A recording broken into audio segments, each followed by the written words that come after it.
요즘 주식시장 보면 정말 하루가 멀다 하고 널뛰기를 하니까 다들 비슷한 고민 하실 것 같아요. 그렇죠. 안정적인 현금 흐름, 그러니까 매달 꼬박꼬박 들어오는 그런 월급 같은 수익이 정말 간절해지죠. 맞아요.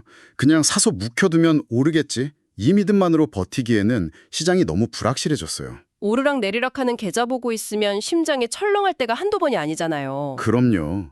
자산 가격이 오르는 것도 중요하지만 그 과정에서 버틸 힘을 주는 꾸준한 수입, 뭐랄까, 인컴의 가치가 정말 중요해진 시점이죠. 바로 그 지점에서 오늘 저희가 깊게 파볼 자료들이 등장합니다. 최근에 개인 투자자분들이 1조 원 넘게 순매수하면서 시장의 관심을 그냥 다 빨아들이고 있는 상품이 있거든요. 그 상품이군요. 네, 바로 코덱스 200 타겟 위클리 커버드 콜 ETF.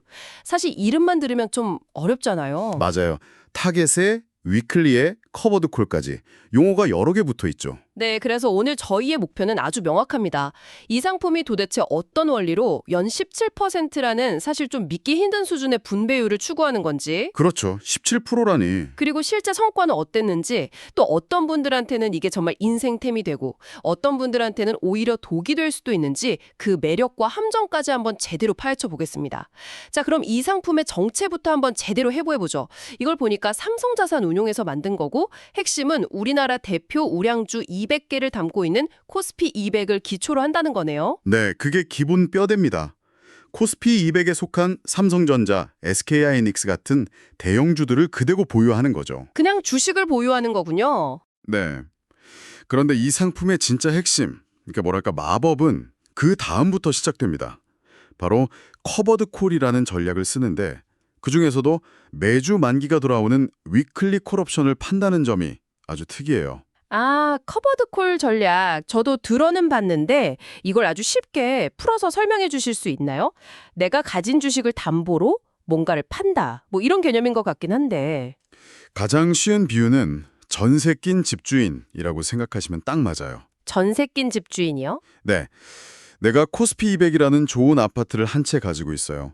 근데 이걸 그냥 가지고만 있는 게 아니라 세입자한테 앞으로 일주일 동안 이 집값이 아무리 올라도 특정 가격 이상으로는 안 받을게요.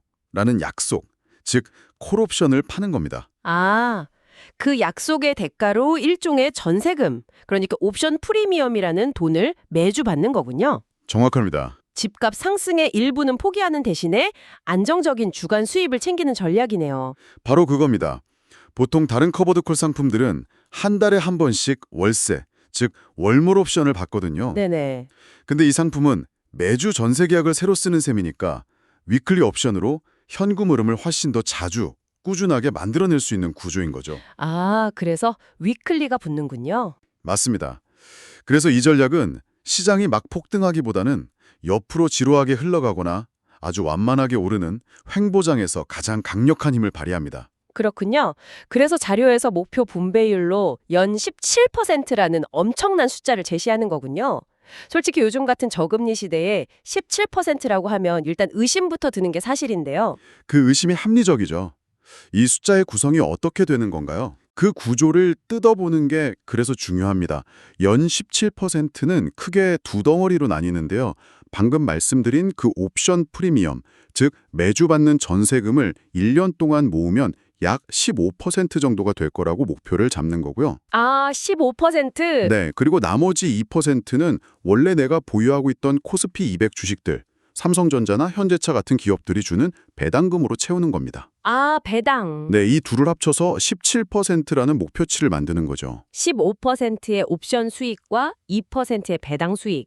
이렇게 나눠서 들으니까 조금 더 현실적으로 다가오네요. 그렇죠. 그리고 시장 반응을 보면 투자자들이 이 구조에 완전히 설득된 것 같습니다. 자료에 따르면 순자산이 벌써 1.5조 원을 넘었고 국내 커버드쿨 ETF 시장에서는 압도적인 1위라고 하니 이 정도면 거의 열풍 수준인데요. 네, 굉장한 인기죠. 자, 그럼 이제 투자자들이 가장 궁금해할 부분으로 넘어가 보죠. 그래서 내 통장에 실제로 돈이 얼마나 들어오는데 하는 부분. 여기가 정말 흥미로워지는 지점인데요. 그렇죠. 가장 중요한 부분이죠. 이 상품이 매월 15일을 기준으로 분배금을 지급하는 이른바 월배당 ETF라고 하죠. 네, 매달 통장에 현금이 따박따박 찍히는 경험. 이게 가장 큰 매력 포인트입니다. 최근 지급된 분배금 대타를 보면 월 1.44% 수준이었는데요. 월 1.44%요? 네, 이걸 그냥 단순하게 12개월 곱해서 연으로 환산하면 약 17.2% 정도. 목표치에 거의 부합하는 수치가 나오는 거죠. 자료에 아주 구체적인 예시가 있어서 와닿네요. 지난 10월에는 1주당 172원이 입금되었다. 내가 만약 100주를 가지고 있었다면 17,200원이 1000주면 17만 2천원이 그 달에 현금으로 들어왔다. 이 뜻이군요. 바로 그겁니다. 그런데 자료를 보면 단순히 분배금뿐만 아니라 총 수익률 성과가 더 놀라워요. 아, 그래요? 네.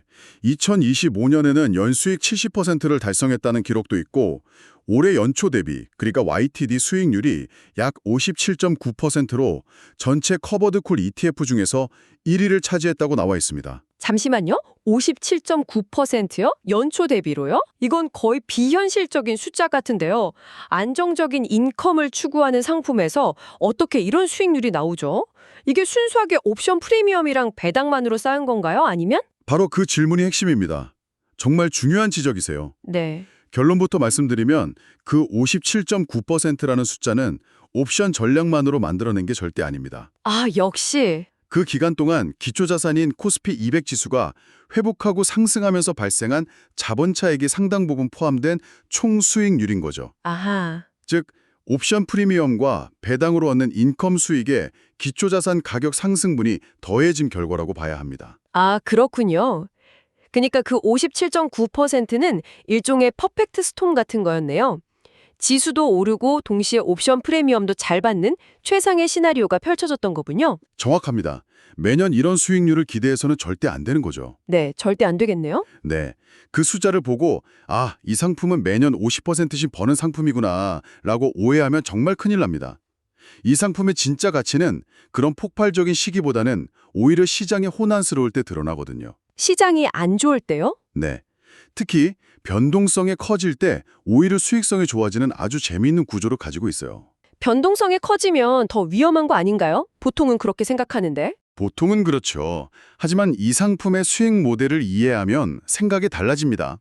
여기서 세타 효과라는 개념이 등장하는데요. 세타 효과. 네, 이걸 아주 쉽게 비유하자면 옵션의 시간 가치는 마치 녹고 있는 아이스크림과 같아요. 녹는 아이스크림이요? 네, 시간이 흐르면 아이스크림은 가만히 놔둬도 저절로 녹아서 사라지잖아요. 그렇죠. 옵션의 시간 가치도 똑같습니다. 만기가 다가올수록 저절로 가치가 줄어들죠. 그런데 옵션을 판 우리 입장에서는 그 녹아내리는 부분이 전부 수익이 되는 겁니다. 아, 그리고 변동성이 큰 시장은 마치 푹푹 찌는 더운 여름날과 같아요. 날씨가 더우면 아이스크림이 훨씬 더 빨리 녹겠죠? 네네, 그렇죠. 마찬가지로 시장이 불안정하고 변동성이 커지면 옵션의 시간 가치가 더 빠르게 녹아내리면서 저희의 수익은 오히려 더 커지는 구조입니다. 와, 그 비유 정말 기가 막히네요. 그럼 이건 시장의 방향성에 베팅하는 게 아니라 시장의 혼란 그 자체에 베팅하는 상품이군요. 바로 그겁니다. 앞으로 오를 거야가 아니라 앞으로 시끄러울 거야에 돈을 거는 셈이네요. 맞습니다. 시장의 방향을 예측하는 대신 시간과 변동성을 내 편으로 만드는 전력인 거죠. 그렇군요. 그래서 코스피 지수가 조정을 받는 하락장에서도 힘을 발휘합니다. 주가가 떨어져서 자산 가치는 손실을 보더라도 매주 꼬박꼬박 들어오는 옵션 프리미엄과 배당금 수익이 그 손실을 상당 부분 막아주는 쿠션이나 버팀목 역할을 해주는 겁니다. 아, 그게 투자자에게 주는 심리적 안정감이 생각보다 굉장히 크겠네요. 엄청나죠. 매달 현금이 들어오고 세금 혜택도 있고 하락장 방어도 어느 정도 된다니. 솔직히 듣기만 해서는 안 살 이유가 없는 상품 같은데요. 하하, 그렇죠. 그런데 이렇게 완벽해 보일 때가 가장 의심스러운 법이죠. 분명히 이 화려한 장점들 뒤에 숨겨진 대가나 함정이 있을 겁니다. 그게 뭘까요? 물론입니다. 세상에 공짜 점심은 없죠. 이 상품의 가장 명확하고 어쩌면 치명적인 단점, 즉 우리가 지불해야 하는 대가는 급격한 상승장에서 나타납니다. 아, 모두가 환호하는 강세장에서요? 네, 모두가 축배를 드는 바로 그 순간이에요. 아까 그 전세 낀 집주인 비유를 다시 가져와 보죠. 네. 제가 세입자에게 일주일 동안 집값이 아무리 올라도 5억 이상은 안 받을게 라고 약속을 하고 전세금을 받았는데 갑자기 주변에 엄청난 개발 호재가 터져서 집값이 7억으로 폭등했다고 상상해 보세요. 저는 약속 때문에 5억까지만 수익을 보고 나머지 2억의 상승분은 그냥 그림의 떡이 되는 거군요. 다른 집주인들은 다 축제 분위기인데 저만 배가 아프겠네요. 바로 그 상대적 박탈감, 자료에서 언급된 소외감이 이 상품의 가장 큰 대가입니다. 꾸준한 월세를 받는 대신 대박의 기회를 포기하는 구조인 거죠. 아, 예를 들어 코스피 200 지수가 1년 동안 30% 폭등했다고 가정하면 일반 코스피 200 ETF 투자자는 그 30% 수익을 거의 그대로 누립니다. 그렇죠. 하지만 이 커버드 콜 ETF는 상승폭이 일정 수준에서 제한되기 때문에 30%가 아니라 한 10% 정도의 상승분만 취하고 여기에 옵션 프리미엄 수익 15%를 더해서 총 25% 정도의 수익에 만족해야 할 수도 있습니다. 25%도 엄청난 수익이긴 하지만 남들이 30% 벌었다고 할 때 느끼는 그 기분은 참... 이루 말할 수 없죠. 아, 그 소외감이라는 말이 정말 와닿네요. 예전에 다른 주식들 다 날아갈 때 제 포트폴리오만 얌전해서 속상했던 기억이 나거든요. 정말 중요한 포인트입니다. 또 다른 리스크는 없나요? 반대의 경우도 있습니다. 시장 변동성이 너무 낮아져서 정말 아무 일도 없이 잔잔하게만 흘러가는 시장이 온다면 어떻게 될까요? 아까 비유로 치면 아이스크림이 잘 녹지 않는 서늘한 날씨가 계속되는 거죠. 아, 그러면 프리미엄 자체가 줄어들겠네요? 맞습니다. 수익의 원천인 옵션 프리미엄 자체가 줄어들 수 있습니다. 프리미엄이 줄면 당연히 매달 받는 분배금도 영향을 받을 수 있다는 점은 반드시 유의해야 합니다. 네, 장점과 그 이면의 대가까지 명확하게 짚어봤습니다. 그럼 이 분석을 바탕으로 이 상품이 구체적으로 어떤 투자자에게 잘 맞을지 정리해보겠습니다. 자료에서도 추천 대상을 콕 집어서 이야기하고 있더라고요. 네, 첫 번째 타깃은 명확합니다. 매달 고정적인 현금 수입을 원하는 40에서 60대 투자자입니다. 40에서 60대. 네, 특히 은퇴를 앞두고 있거나 이미 은퇴해서 더 이상 자산을 불리는 것보다 모아둔 자산에서 생활비를 꾸준히 뺏어 써야 하는 분들에게는 정말 좋은 대안이 될 수 있죠. 자산을 깎아먹는 게 아니라 자산이 스스로 현금을 만들어내는 구조니까요. 바로 그겁니다. 그리고 코스피 지수를 장기 보유하면서 그냥 두기 아까운 투자자 또 추천 대상으로 나와 있네요. 맞습니다.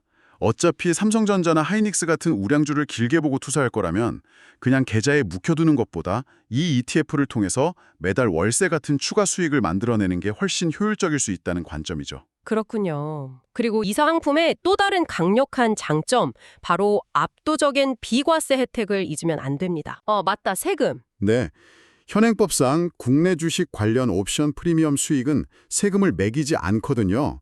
이 상품 수익의 핵심인 연 15% 부분이 통째로 비과세인 거죠. 와, 이건 엄청나네요. 만약 비슷한 전략을 쓰는 해외 커버드 콜 ETF에 투자했다면 배당 소득세 15.4%를 떼이는데 그 세금을 고스란히 아낄 수 있는 겁니다. 그래서 시장에서 절세가인이라는 별명까지 붙었어요. 절세가인. 별명 한번 잘 지었네요. 자료에 나온 30주만 보유해도 매달 커피 한 잔값 이상의 분배금이 들어온다는 비유도 재미있어요. 소액으로 시작해볼 수 있다는 의미 같네요. 그렇죠. 부담 없이 시작해 볼 수 있다는 것도 장점입니다. 다만 실제 투자를 고려하는 분들을 위해 꼭 알아야 할 실용적인 팁이 하나 있습니다. 오, 어떤 거죠? 분배금을 받으려면 지급 기준일인 매월 15일보다 최소 2영업일 전까지는 매수를 마쳐야 합니다. 주식처럼 실제 결제까지 이틀이 걸리기 때문이죠. 아, 이거 정말 중요하네요. 날짜 놓치면 안 되겠네요. 네, 달력에 꼭 표시해 두시는 게 좋습니다. 총 보수율도 표준적인 수준이라 장기 보유에 큰 부담이 없다는 점도 장점이고요. 자, 오늘 이렇게 시장의 뜨거운 감자인 KODX 200 타겟 위클리 커버드 콜 ETF에 대한 자료들을 깊게 파헤쳐봤습니다. 최종적으로 정리하자면 이 상품은 단순히 주가 상승이라는 한 가지 시나리오에만 의존하는 투자가 아니라는 점, 그렇죠. 시장이 오르든 내리든 혹은 옆으로 기든 그 상황에 맞춰서 꾸준한 현금 흐름을 만들어내는 강력한 도구라고 할 수 있겠습니다. 네, 맞습니다. 다만 그 이면에는 시장이 폭발하는 시기에 얻을 수 있는 거대한 과실을 일부 포기한다는 명확한 기회비용이 존재하죠. 결국 폭발적인 자본 차익이냐 아니면 예측 가능한 꾸준한 인컴이냐 이 둘 중에서 어디에 더 무게를 둘 건지 선택하는 문제인 거죠. 시장의 방향을 예측하기보다 시간과 변동성이라는 눈에 보이지 않는 요소를 수익의 원천으로 활용한다는 발상 자체가 굉장히 흥미롭게 느껴집니다. 바로 그 지점이 오늘 논의의 핵심이라고 생각합니다. 이 상품은 우리에게 투자의 본질에 대한 중요한 질문을 던져요. 어떤 질문일까요? 오늘 분석을 통해 각자의 투자 포트폴리오가 오직 자산 가격 상승이라는 하나의 엔진으로만 움직이고 있지는 않은지, 그리고 꾸준한 현금 흐름을 만들어내는 또 다른 엔진을 장착할 필요는 없는지 점검해 볼 수 있습니다. 아, 예측 불가능성이 일상이 된 시장에서 이 두 가지 목표를 어떻게 조화시켜 나갈 것인지 고민해 볼 중요한 계기가 될 수 있을 겁니다. 그리고 마지막으로 이런 질문을 던져보고 싶습니다. 내 포트폴리오는 시장이 위로 갈 때만 돈을 버는 구조인가? 아니면 시장이 시끄럽고 혼란스러울 때에도 돈을 벌 수 있는 구조를 갖추고 있는가? 이 질문에 대한 답을 찾는 과정이 앞으로의 투자 방향을 결정하는 데 큰 도움이 될 겁니다.